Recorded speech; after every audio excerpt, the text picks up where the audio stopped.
Hello, hello, and welcome again to the InScope podcast. My name is John Scott, and I will be your host again today. If you don't know me, I'm one of the founders over at ScopeStack, where we built a platform for IT services engineers, built by IT services engineers, all around automating your statement of work process. But today we wanted to take a little bit of a different theme on it and really just kind of uncover a little bit about behind the scenes at ScopeStack, and specifically starting with our core values. And so with that, I have Jacob Martin with me, who's relatively new to the ScopeStack team, leading all the sales and marketing efforts. So welcome, sir. Thank you, sir. It's good to So, what we thought we'd do, and again, it was interesting as we're continuing to, build out the team and try to support our clients the best way possible. One of the things that we've been putting a big focus on is as we're bringing new members in, making sure that they're clear on what our values are. Do they align with them? Do they live these out from what we can tell based on the interview process? Right. And so it's becoming more and more important. And I think it's something that, I think will help us build a better business and a better team at the end of the day. So, I think your feedback on what you've done in the past also, but also, coming in and joining this team, why that's been important to you. So kind of curious on your take on core values in general as a business, and we'll kind of get into what ScopeStacks are and, core values is, in my opinion, one of the most key features. If you don't align well with the company that you're joining, the team you're joining, then you're kind of set up to fail to begin with. And I think that in the past we've done that, and we've used the good, greater, gifted type thing, and I think that goes along with core values as well. But I think when it comes to ScopeStacks, particularly, I think that it aligned really well with where I wanted to be. Yeah. And the more that I've met the people who work with us, I think they all align as well. Yeah. But I thought it was interesting. You have during the interview process to find out how they align, you had a little test, and that was pretty cool how you did that. And I think more people should probably do that. Yeah, I wouldn't say we have it all figured out, but we're trying. So our values at ScopeStack are be humble, be authentic, think big, and be action oriented. And so I'll kind of just unpack a little bit about each of these and open to your feedback and just kind of additional color commentary on each of them. But, the idea of being humble, it's not thinking less of yourself, it's thinking of yourself less sort of thing. But also, as we started building out the business, I remember, again, I came from the pre-sales world, and I worked with a lot of really good salespeople, and I think I took that for granted, right? And so as I became responsible for selling, and again, this, selling's hard. And so it's not easy. I'd say one of the first humbling experiences is, going out there and selling a piece of software or a service that, at the early stages, it was not that impressive, right? And so again, it was a very humbling experience around, hey, we're putting ourselves out there, we're trying to solve a problem. Remember getting cussed out on Reddit and people saying why would people do this? Not that I hold a grudge, but none at all. So just the idea, it was more or less a learned value, I think, as opposed to one that we were just inherently hey, we want our team to be humble.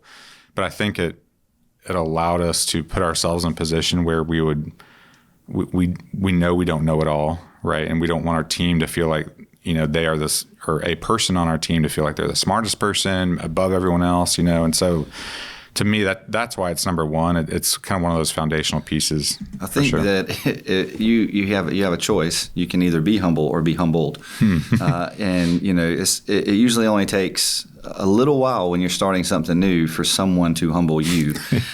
So I think it didn't take long. It's usually one of those things, and it only takes once. And you kind of set. You're like, okay, well, I should have known that. And I think everybody's been in that position before. Starting anywhere new,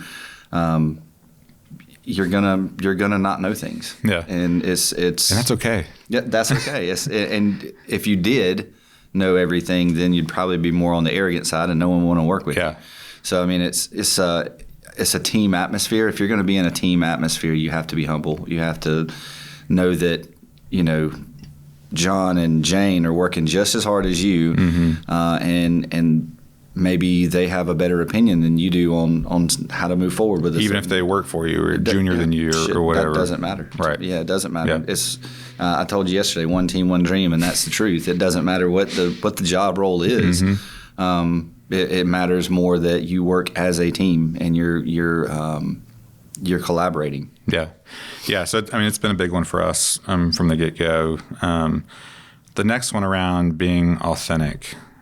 So again, this is more or less a learned one as well. So what gave us an advantage early on and still continues to help, like just the conversations we have, is we came from the industry, right? You know, having you on now, coming from the industry, understanding the pains of what we're trying to solve at ScopeStack. Me having lived in that world of being a pre-sales engineer and having to work in spreadsheets and Word templates, you know, and knowing like why that's important, why it literally, like, because you have this inefficient process, it's literally taking time away from your family. Like, we've been there, you know, and so I think the idea of having authentic conversations, it's what we've always tried not to do is be salesy, right? Like, right. Of course we need to grow the business and we want to make money just like anyone else does. But at, you know, the point of these conversations, it's hey, we were there, we were doing it. I understand what you're going through. And I think that authentic conversation has been really helpful for both our customers and for us internally. And so it's a big, you know, value for us. Well, yeah. And I think that if you're, well, I mean, the opposite of authentic is fake, right? and no one wants to work with someone who's fake. I think the being authentic piece helps people to know we really want to help people.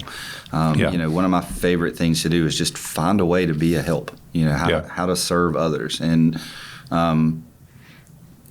if you're thinking that way, you're going to be authentic in your conversations. Yeah. And, you know, coming in as, you know, sales and marketing person, you know, I'm not really a salesperson. You know what I mean? I just like to build relationships and talk to folks. And I mean, I wasn't a salesperson, right? Remember, like I was the opposite of that. you just if you're telling the truth to people, it's not like, you know, it's not like they're not going to see that. And so I've been there. I know the pain. Here's what we've come up with to solve that pain. Yeah. Tell me what you think. If it works for your organization, great. If it doesn't, then no harm, no foul. I'd rather it not be something. I never want our product to be a burden on anyone. Right. You know, so I think being authentic is a very big one. I think it's right up there with the being humble, to be honest. I think if it's just as important, if not more, to not be fake. Yeah. Yeah, you can't fake it till you make it. It doesn't really work. Not in this business. I remember like one of the early conversations I was having with a client. I think they're still on the platform today. I know they're on the platform today. I kept saying, and it was not intentional. I kept saying we, like me and them, you know, sort of thing. And they actually called me out on that. They were like, we know that you know what you're talking about. We know that you live this because you keep saying we and you can't help it.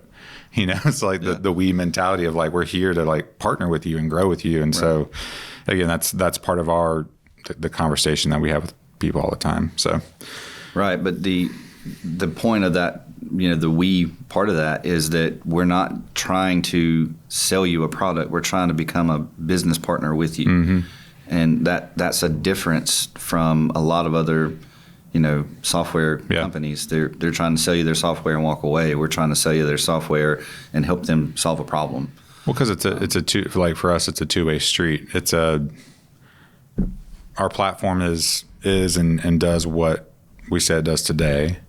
I'm sure you're going to have ideas, feedback, and so we want that feedback. We want to know how we can work with you together, and again, that partnership mindset. That's a great call out. So the other one is, so for us is think big, right? Like we wouldn't be here today if we didn't think big in some form or fashion. You know, this whole thing was, you know, started with, hey, I think we can solve this problem where I was working at one point in time, and I was like, well, I think a lot of other people, just talking to other peers, have this problem across the industry. And so at one point it was like, hey, you either got to do it or not do it, right? You can't stay. And we didn't want to start ScopeStack with kind of in this gray space of, well, I'm working over here, but I'm trying to talk to their competitors. It just seemed really sketchy. Right. So, and there's just a step in faith, right? To go out there and just trust that there's a bigger plan than kind of what you have. But the idea of thinking big, I think we want everyone on our team to say, hey, what does it look like for ChatGPT, right? And have our CTO roll their eyes at us, but that's what we do, right? And so like and other stuff, like that's just one example. But how could we just think big and like have no guardrails? So the being authentic piece feeds right into that. I mean, the being authentic allows us to be business partners with these folks. It's not, you're not leaving them after you sell them something. You're staying with them. You're building relationships. You're finding out what they think would be beneficial to the platform, which allows us to think in a much larger scale. Mm-hmm. Who knows what, there's a lot of brilliant people in the IT industry. Yeah. If it only takes one idea to come to you and say, hey, it would be really cool if ScopeStack could do this. Yeah. Who knows? From that who knows what could come from that? Yeah. No.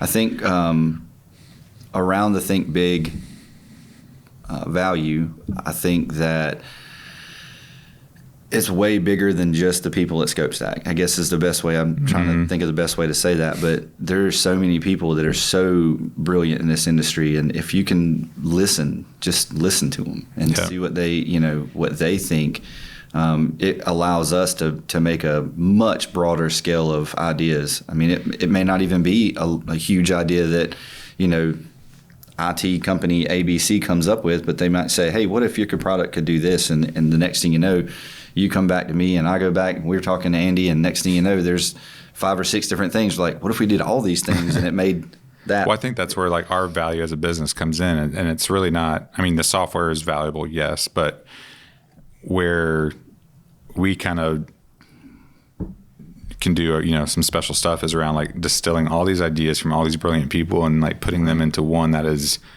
meaningful for all. Right. Yeah. One, not one that's just going to benefit one company, but it would benefit all customers as a whole. Right. Absolutely. Yeah. And it also, think big can also mean, not just product wise, but I mean, thinking, around our customer base. Maybe it's not just MSPs that we, in bars, and maybe it's another industry. Who knows? We get a lot of activity from maid services. So maybe that's services. There you go. That's a whole thing. Okay. Didn't know that was a thing. So I need to put that on my radar. Yeah, that needs to be on your radar for sure. Marketing to maid services. Got it. All right. So last one, fourth one, action oriented. I think all these things kind of play off each other. To your point, we can think big all day long and we can talk about stuff, but action's greater than talk sort of concept. So, there's this. I think as we talk about it, right? Like, you just got to start somewhere. Like that's what we did with ScopeStack. It was we got to start somewhere. You got to have that first sales conversation. You have to have that first unfortunate client conversation, right? Like there's all these firsts that are out there, and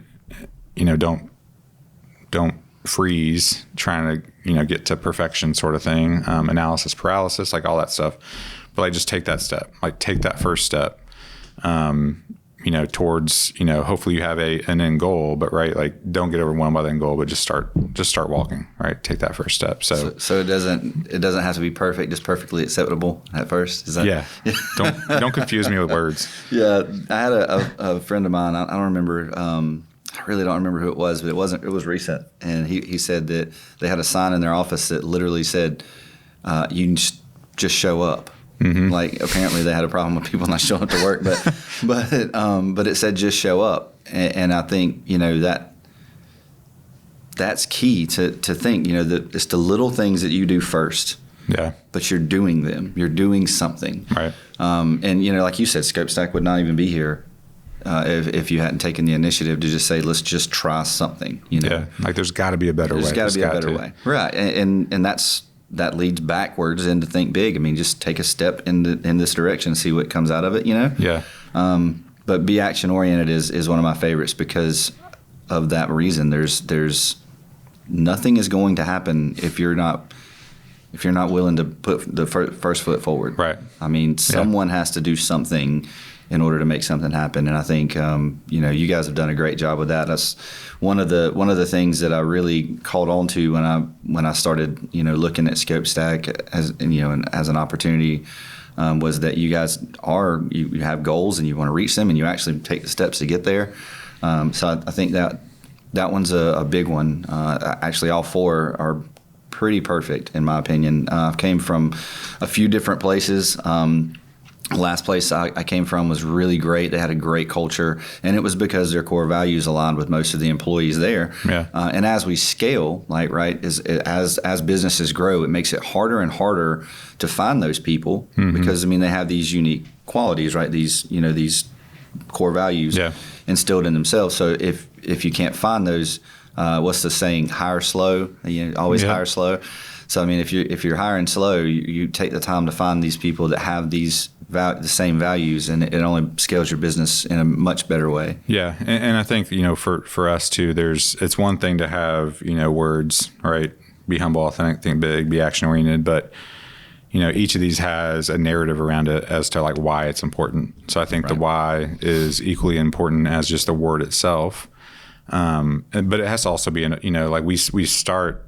And again, this isn't something we've always done, but we're trying to do a better job of it. It's you start here with the hiring, right? And it's an ongoing conversation, as you're looking across your team. Okay, is Jacob humble, authentic? Does he think big? Is he action oriented, right? Yes, no, maybe so, sort of thing. And like you're evaluating everyone on an ongoing basis just to see like, hey, is how we're building this team like veering off in one direction or another, or are we evolving into an area where like we need an additional value that we haven't called out yet? You know what I mean? So like it can't just be a set it and forget it type thing. It's got to be an ongoing conversation. And you couldn't be thinking big if you weren't thinking about the next core value, right? So, yeah, exactly. Yeah, and you're going to find people that meet some of these, and maybe not one. But they have something else they bring to the table. So maybe that's where Well, yeah. And so as we're looking at it, right, we're following some of the EOS, operating principles. And one of them is, hey, like they live this all the time. They live this sometimes, or they don't live this ever. Right. Right. And so you have to decide as a business, okay, well, as we're evaluating the team and as we're kind of, measuring that, well, what is the bar? Right. Is it okay if they're not authentic? Well, not really. Right. Right. It's okay if they're arrogant and not humble. Not really.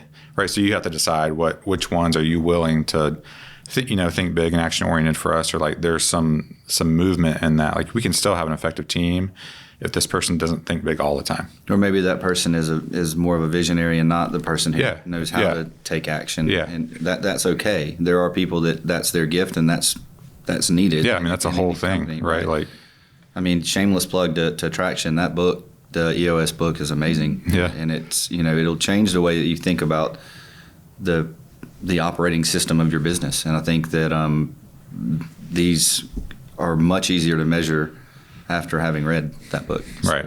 Yeah. But I do agree. I think that there's going to be people, you're going to need to be humble and you're going to need to be authentic to be a part of the team. Mm-hmm. That really isn't. Those are non-negotiable. Yeah. Yeah. But the other two, they could actually work together. Sometimes, it could work together. If someone thinks really big but doesn't know how to put things in action, but if someone really knows how to put something in action, but they aren't a visionary, if you will, then they could work together to make something really special. Yeah. So. Yeah, I just remember like at first we were like, yeah, we need to have values, when we first started the business, but it was just, two of us at the time, or maybe just me. It's like, how do I describe myself? But now as we're continuing to build out the business, like it became more apparent, like that has to be our starting point, right? And kind of our North Star, if you will. Right. Well, it's worked. The team is great and it's growing quickly and, pretty large now. So it's nice to see that you've kept those intact during the hiring process of all the new folks. Yeah, for sure. Well, so I'm going to ask you, like, so as you've built out a team, coming on here, like, I'm going to ask you for just some like tips for people. It's like you're coming on, like what would you recommend someone to do that they could go start kind of implementing today? Like where would you tell them to start on this topic? I would, well, you inherit people, right? So you don't always start at the top, right? So let's just say that you've moved into a new role as, a executive level person. You're probably going to have some people that work for you. I would start by finding where they're good, where they're great, where they're gifted, and I would put them where they're gifted. How do you do that? There's lots of different tools that you can use. There's the DISC test, and there's the the Enneagram test, and there's things like that. But really, what it really boils down to is you have to watch them. You have to work alongside them. You have to get your hands as dirty as theirs. Don't ever ask anyone to do anything you wouldn't do. Yeah. And you'll learn really quickly what people are great at if you're with them on a day-to-day. Just so say take 2 days, work with your team member, work with another team member 2 more days, half a day, whatever it takes. Yeah. You'll learn within a month. You'll learn, this guy's really great at working with the end user and talking to them with language that they can understand. Yeah. This person needs that instant gratification of, I fixed that. Yeah. And then you say, okay, well, this guy definitely needs to be on the support team because he loves to fix things. This guy could probably do more of the project management type role, whatever, right? You start to learn that really quick. So immediately identify who can take what roles and allow you to scale in that direction, right? Yep. Once you identify those, when you're coming to hire, you know what you need. Yeah. So at that point, you're like, okay, well, we only have 3 guys who may be supervisor material. So Yep. the next person we hire probably needs to be someone with that type of background and skill set. And then when you interview them, obviously make sure they match your core values. Right. I think that's probably the most practical advice for a leader that I can think of. And it sounds simple. It's really not, because there's some people who have very distinct talents, and then there's some people who are just good at a lot of things. Yeah. And so those are the unicorns if they can actually talk to a customer and do all the work. That's great. So you find those, and then you kind of have to ask them, what do you want to do? And I ask everybody that anyway. Where do you feel like you're gifted that you can provide the most value to this company? Yeah. Just ask them. I'd say one thing I've learned is this whole concept is very much like parenting. Like there is no rule book, right? Like you have to just do your best, try to learn from it, right? And make those changes. Because again, I wouldn't say that we have this nailed down. I wouldn't think any leader would come to you and say, "Hey, this is perfect. We have it completely locked." If it's perfect, they're retired. So. yeah. They don't have kids, or they no. But yeah, I mean, there are a lot of resources out there to give you some information, but at the end of the day, like there's really not. No. There's not a handbook that's not foolproof. I mean, like you said, there's plenty of guides. I mean, there's so many great books and podcasts you can listen to and things like that that'll tell you all these things. But at the end of the day, these people that are writing these books, they don't know your team. They don't know what you have at your disposal currently, and or what offers you have. So, and if there's one thing I've learned really quickly at ScopeStack, it's that MSPs are very different. Like what one does, the other has no intention on doing. And you're like, wow, I kind of thought most of the business model was the same, but it's really it's very, very different. So you can write a book all day about even just something as particular as an MSP leadership book. Yeah. And it's probably only going to work for half of them. So, right. Yeah. Well, look, I appreciate your insight, having lived this out, and again, going through it with us and being a part of growing that with us. And so thanks for your feedback. Yeah, man. Thanks for sharing. Thank you. If you're interested in learning more about ScopeStack or the InScope podcast, you can go to scopestack.io/podcast. You can subscribe. It's on all your favorite channels. You can also subscribe to our YouTube channel and see the video content of our beautiful faces while we talk about this wonderful topic. So again, if you're interested in learning more about ScopeStack, you can go to scopestack.io. We have a free sandbox account out there that you can create, kick the tires on, and evaluate, and really start hopefully experiencing the value of what we're doing over here at ScopeStack before Jacob talks to you. So thanks for joining us, and we'll see you out there.